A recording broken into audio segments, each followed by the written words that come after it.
Hello students, मैं हूँ पूनम और आज हम सॉल्व करेंगे क्लास 6 के लिए एक्सरसाइज 3.7 के क्वेश्चन नंबर 7, 8, 9, 10 एंड 11। तो देखिए हमारा क्वेश्चन नंबर 7 है 3 tankers contain 403 litre, 434 litres and 465 litres of diesel respectively.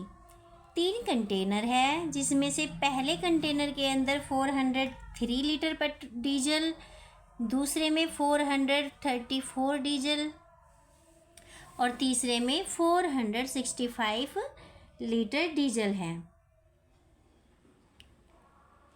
Find the maximum capacity of a container that. तो मैक्सिमम कैपेसिटी का एक ऐसा कंटेनर ज्ञात कीजिए that can measure the diesel of 3 containers exact number of times. जो तीनों container के अंदर जो डीजल है उसको एग्जैक्ट नंबर ऑफ टाइम्स में मेजर कर सके। मतलब कि अगर हम उस कंटेनर से तीनों टैंकर्स के अंदर जो डीजल भरा हुआ है उसको अगर मेजर करें तो वो पूरा पूरा बाहर निकल आए, कंटेनर के अंदर कुछ भी ना बचे। ठीक है, तो ऐसे क्वेश्चंस हमारे पास पहले भी आए हैं इसी एक्सरसाइज में। जब आपसे मैक्सिमम कैपेसिटी या फिर हाईएस्ट लॉन्गेस्ट कुछ पूछा जाता है तो हम HCF निकालते हैं। तो इसी तरह से हम इसके भी HCF निकालेंगे। सबसे पहले diesel in first tanker 403 litre and diesel in second tanker 434 litres. Diesel in third container is equal to ये tanker is equal to 465 litres. Now क्योंकि हमें इसका HCF निकालना है तो हम इन तीनों के फैक्टर्स अलग अलग करेंगे। 403 हमारा प्राइम नंबर है तो ये हमारा 13 से और 31 से डिवाइड होगा। जब हम इसके फैक्टर करेंगे तो इसके हमें ओनली 2 फैक्टर्स मिलेंगे, 13 एंड 31। सेम इसी तरह से 434 को जब हम फैक्टराइज करेंगे तो हमें इसके फैक्टर्स 2, 7 एंड 31 मिलेगा। देन 465 के फैक्टर करने पर हमें 5, 3 एंड 31 मिलेगा। Now factors of 403, 13 and 31, factors of 434, 2, 7 and 31, factors of 465, 5, 3 and 31। And अब हम इसमें देखते हैं कि इन तीनों का कॉमन फैक्टर क्या है। तो हमने देखा कि जो ये 31 है ना, ये इन तीनों में है तो इसका कॉमन फैक्टर क्या बन जाएगा हमारा 31। और जो कॉमन फैक्टर है अगर एक से ज़्यादा हो तो उनको मल्टीप्लाई कर लेते हैं, लेकिन यहाँ पे हमें सिंगल कॉमन फैक्टर मिला है तो हमारा HCF क्या होगा 31। तो the container of 31 litres is required to measure the quantity of 3 tankers. अगर हम 31 लीटर का कोई कंटेनर का मतलब यहाँ पे कोई बॉक्स की तरह है, कोई डब्बा हो सकता है जिससे हमें डीजल मापना है। तो अगर हम 31 लीटर का कंटेनर लेके तीनों टैंकर्स के जो डीजल है उसको अगर हम मेजर करेंगे तो ये पूरा पूरा निकल आएगा बाहर एग्जैक्ट नंबर ऑफ टाइम्स। तो हमारा रिक्वायर्ड वेट क्या बनेगा, रिक्वायर्ड हमारा 31 लीटर्स और ये हमारा आंसर है। And our next question number 8. Find the least number. Least मतलब सबसे छोटा नंबर ज्ञात कीजिए which when divided by 6, 15 and 18, जिसे हम जब 6, 15 और 18 से डिवाइड करें यानी कि भाग दे leave remainder 5 in each case। तो हर एक केस में हमारे पास 5 रिमाइंडर बचना चाहिए। तो हमने कहा है कि जब भी हमसे एक से ज़्यादा नंबर के लिए कोई एग्जैक्ट नंबर पूछा जाता है, डिविजिबल हो, अगर वो 2 या 3 नंबर दे दिए जाते हैं और कोई ऐसा नंबर पूछा जाता है कि इन तीनों से डिविजिबल हो तो तब हम LCM निकालते हैं। तो गिवन नंबर्स हमारे 6, 15 और 18 हैं तो हम 6, 15 और 18 का एलसीएम निकाल लेंगे। एलसीएम हम इसलिए निकालते हैं क्योंकि जो एलसीएम हमारा आता है, जितने भी हमें नंबर दिए उन सभी नंबरों से वो डिविजिबल होता है। तो 6, 15 और 18 के जब मैं फैक्टर करूँगी तो मुझे 3, 3, 2, 5 मिलेगा। अब एलसीएम ऑफ 6, 15 एंड 18, तो हम क्या करेंगे, जितने हमारे फैक्टर्स आते हैं उन सबको आपस में मल्टीप्लाई कर लेते हैं। यहाँ पर मल्टीप्लाई करने के बाद मुझे मिलता है 90। 3 3 जा 9, 9 2 जा 18, 18 5 जा 90। अब ये जो 90 है, ये जो है ये 6 से भी डिविजिबल है, ये 15 से भी डिविजिबल है और ये 18 से भी। बट क्वेश्चन में क्या है कि हमारे पास हर एक केस में 5 रिमाइंडर बचना चाहिए। कितना बचना चाहिए? 5। अगर हम इस 90 में 5 प्लस कर दें और 90 को 95 बना दें, तो जब भी हम 95 को 6 से, 15 से या फिर 18 से डिवाइड करेंगे तो हमें रिमाइंडर 5 ही मिलेगा। Therefore, the required number is 90 plus 5 is equal to 95 and this is our answer. देखिए क्वेश्चन नंबर 9 है, find the smallest 4 digit number. 4 digit वाला वह छोटे से छोटा नंबर ज्ञात कीजिए, सबसे छोटा नंबर ज्ञात कीजिए, which is divisible by 18, 24 and 32, जो 18, 24 और 32 से डिविजिबल हो। मैंने आपको पहले ही बता दिया है कि जब हमसे 2 या 2 से ज़्यादा नंबर्स इस तरह से पूछे जाते हैं कि वो डिविजिबल होने चाहिए, तो हम उनका एलसीएम निकालते हैं। तो यहाँ पर भी हम 18, 24 और 32 का एलसीएम निकाल लेंगे। Hairs given numbers 18, 24 and 32। तो हम 18, 24 और 32 के इस तरह से एलसीएम निकाल लेंगे। जब हम इसको फैक्टराइज करेंगे तो हमें इसके फैक्टर्स 2 5 टाइम और 3 2 टाइम ये हमें मिलेंगे। बच्चों, आपने ये जो एलसीएम हम निकालते हैं इसको बार बार करके देखना है और इसकी प्रैक्टिस करनी है, तभी आपको इसको जल्दी जल्दी करने की आदत होगी, वरना आप इसमें एग्ज़ाम टाइम में आप इस पर अपना टाइम ज़्यादा वेस्ट करोगे। ठीक है। और जब हमने इसके फैक्टर्स कर लिए तो हमें एलसीएम ऑफ 18, 24 एंड 32 क्या मिला? हमने जितने हमारे 2 5 टाइम था और 3 2 टाइम था, तो इनको मल्टीप्लाई किया तो हमारा 288 बनेगा। अब द स्मॉलेस्ट 4 डिजिट नंबर। अब स्मॉलेस्ट 4 डिजिट नंबर है तो मैंने आपको बताया जब हम स्मॉलेस्ट नंबर लिखते हैं तो हम 1 के साथ जितनी डिजिट हमें चाहिए 0 लगाकर उतने डिजिट्स का नंबर बना लेते हैं। क्योंकि हमें 4 डिजिट का नंबर चाहिए तो 1 के साथ हमने 3 डिजिट लगाकर 4 डिजिट स्मॉलेस्ट नंबर ले लिया 1000। अब क्योंकि 288 हमारा 18, 24 और 32 तीनों से डिविजिबल है, तो इसका हर एक मल्टीपल भी हमारा 12, 18, 24 और 32 से डिविजिबल होगा। तो अब हम 1000 को 288 से डिवाइड करेंगे। सेम इसी तरह के हमारे पीछे भी क्वेश्चन आए हुए हैं, हमने क्वेश्चन नंबर 4, 3 भी है। तो 288 को जब मैंने 3 टाइम मल्टीप्लाई किया तो हमारा 864 बनेगा, और 288 को जब मैं 4 टाइम मल्टीप्लाई करती हूँ तो ये हमारा 1152 बनेगा। ये तो हमारा 1000 से ज़्यादा हो गया है, तो इसलिए हमने कितनी बार टेबल चलाया? हमारा 3 टाइम। जब मैंने 3 टाइम चलाया तो मेरा रिमाइंडर बचेगा 36, 136। मैंने आपको ये 2 तरह से बताया था, या तो हम डायरेक्ट इस तरह से चेक कर लेंगे, अगर 3 टाइम मैंने लिया तो 864, और अगर 4 टाइम मैं लेती हूँ तो मेरा 1152 नंबर बनता है। दूसरा मेरा मेथड ये है कि देयरफॉर द रिक्वायर्ड नंबर 1000 है मेरे पास।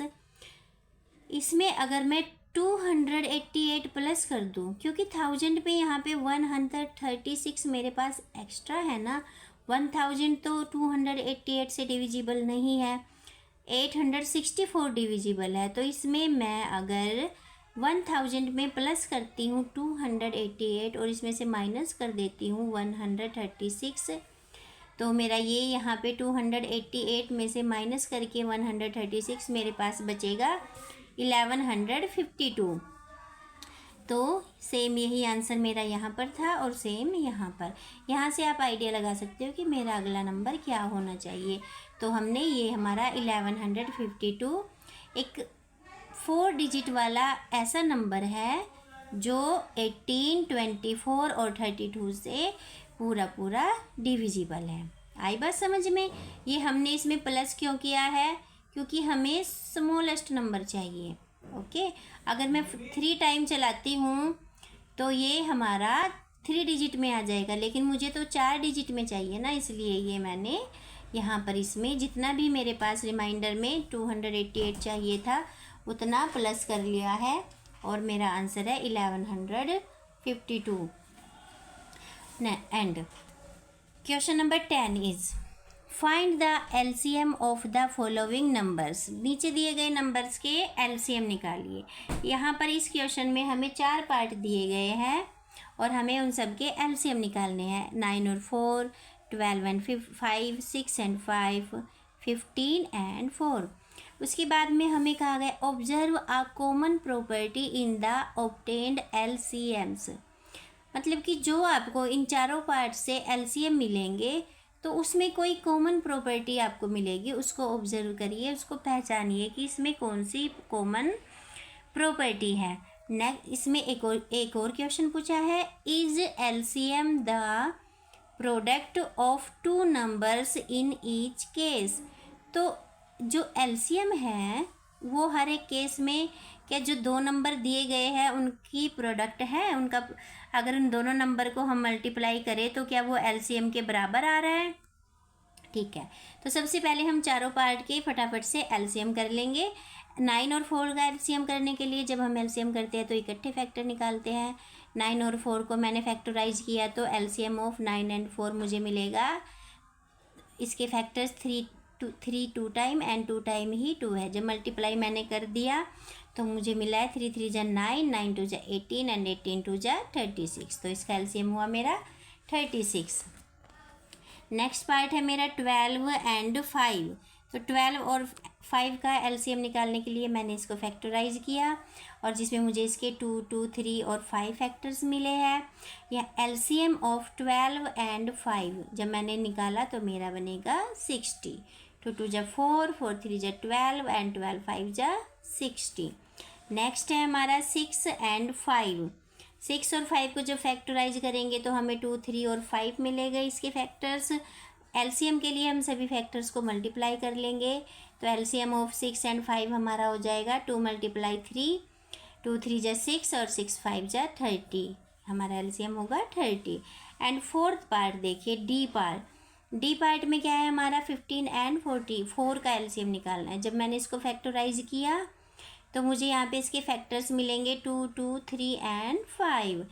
एलसीएम ऑफ 5 एंड 4, 2 × 2, 2 2 जा 4, 4 3 जा 12 एंड 12 5 जा 60। तो इसका भी एलसीएम आया 60। नाउ अब देखिए हमने एलसीएम तो निकाल लिया है सभी पार्ट्स के। अब इन्होंने कहा है कि कोई कॉमन प्रॉपर्टी इसमें बताइए, आपको इसमें क्या कॉमन दिखता है, इसमें क्या कॉमन प्रॉपर्टी है। तो इसके लिए मैंने एक बार दोबारा से इनको इकट्ठा लिख लिया है। LCM of 9 and 4 is equal to 36। LCM of 12 and 5 is equal to 60। LCM of 6 and 5 is equal to 30। LCM of 15 and 4 is equal to 60। तो यहाँ से इसमें अगर ध्यान से देखो तो मुझे कॉमन प्रॉपर्टी ढूंढने से क्या मिलती है कि जितने भी सारे एलसीएम्स हैं ना, ये देखो ये सब 3 के मल्टीपल हैं। हाँ जी, किसके मल्टीपल है ये? 3 के मल्टीपल से जितने भी सारे एलसीएम्स हैं ये सारे के सारे 3 के मल्टीपल्स हैं। तो मैंने लिख दिया कॉमन प्रॉपर्टी क्या है, all 4 LCMs are multiples of 3। और दूसरा क्वेश्चन था हमारा is the LCM is equal to the product of both numbers. तो आप ध्यान से देखो 9 और 4 का एलसीएम कितना है 36। तो यहाँ पे अगर आप 9 और 4 को मल्टीप्लाई करोगे तो आपको क्या मिलेगा 9 4 जा 36। 12 एंड 5 का एलसीएम कितना है 60। अगर आप 12 और 5 को मल्टीप्लाई करोगे तो 12 5 जा 60। 6 और 5 का एलसीएम कितना है 30। तो 6 5 जा 30। 15 और 4 का एलसीएम कितना है 60। तो यहाँ पे आपको 60 और 15 और 4 को मल्टीप्लाई करोगे तो कितना मिलेगा आपको 60। तो हम लिख सकते हैं yes the LCM is equal to the product of two numbers in each case. I hope आपको ये अच्छे से समझ आया होगा इसमें ये क्या पूछ रहे थे और हमने इसको कैसे एक्सप्लेन किया है। Now our last question is question number 11। Find the LCM of the following numbers in which one number is the factor of other. दिए गए नंबर का जो हमें नीचे दिए इनके एलसीएम निकालिए जिसमें से जो एक नंबर है ना वो दूसरे का फैक्टर है।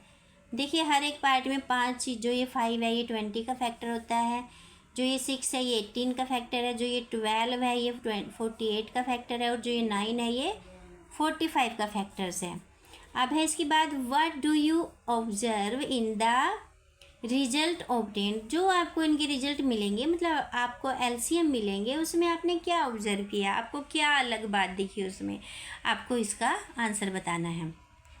तो क्वेश्चन नंबर 10 की तरह हम इन सब के जल्दी जल्दी से एलसीएम से निकाल लेते हैं। 5 और 20 का एलसीएम जब मैंने निकाला तो मुझे 5 और 2 टाइम 2 इसके फैक्टर्स मिलेंगे। LCM of 5 and 20 is equal to 5 multiply 2, 5 two जा 10, 10 टू जा 20। तो 5 और 20 का एलसीएम हमारा हुआ 20। एंड नेक्स्ट पार्ट है हमारा बी पार्ट, 6 और 18 का एलसीएम निकालना है हमें। तो 6 और 18 को जब मैं फैक्टराइज करूँगी तो मुझे 3, 3 और 2 इसके फैक्टर मिलेंगे। यहाँ पे एलसीएम ऑफ 6 एंड 18 हमारा बनेगा 3, 3 जा 9, 9 टू जा 18। अब नेक्स्ट है हमारा 12 और 48। जब मैं 12 और 48 को फैक्टराइज करूँगी तो मुझे ये सारे इसके फैक्टर्स मिलेंगे और एलसीएम ऑफ 12 एंड 48 हो जाएगा 2, 2 जा 4, 4 टू जा 8, 8 टू जा 12, 8 टू जा 16, 16 3 जा 48। ये हमारा 12 एंड 48 का एलसीएम हो जाएगा। और लास्ट पार्ट है हमारा डी पार्ट, 9 और 45। जब 9 और 45 को आप फैक्टराइज करोगे तो आपको 3 2 टाइम और 1 टाइम 5 मिलेगा। एलसीएम ऑफ 9 45 हमारा हो जाएगा 3 3 जा 9, 9 5 जा 45। अब हमने सभी के इनके एलसीएम्स निकाले हैं, हमारे एलसीएम्स आए हैं। तो आपने अगर इन दोनों चारों पार्ट्स में अगर आपने देखा हो जिसमें 2 नंबर हमें दिए हैं, एक स्मॉल नंबर एक बड़ा, मतलब एक छोटा है और एक बड़ा है, जिसमें से जो छोटा नंबर है ना वो बड़े वाले का फैक्टर है और हर एक नंबर में जो एलसीएम है ना वो हमारा बड़े वाला नंबर आया है। जैसे इस पार्ट में देखिए 9 और 45 में 45 हमारा एलसीएम आया है और 12 और 48 में हमारा 48 एलसीएम आया है। 6 और 18 में हमारा 18 एलसीएम है एंड 5 और 20 में हमारा 20 एलसीएम है। तो यहाँ पे हमने ऑब्जर्व किया कि अगर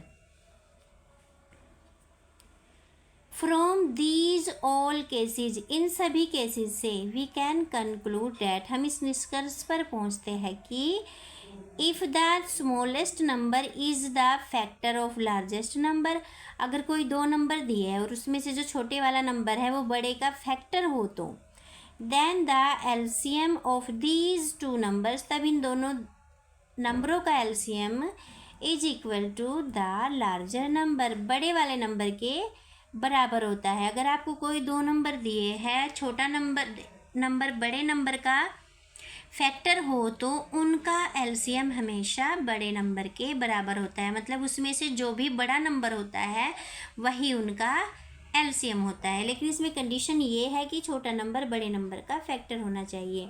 यहाँ पर हमारी एक्सरसाइज ख़त्म हो जाती है। मुझे आशा है कि आपको पसंद आया होगा, समझ आया होगा। प्लीज़ स्टूडेंट्स, अगर आपको पसंद आया हो, समझ आया हो तो लाइक कीजिए, शेयर कीजिए, सब्सक्राइब कीजिए and thanks for the watching.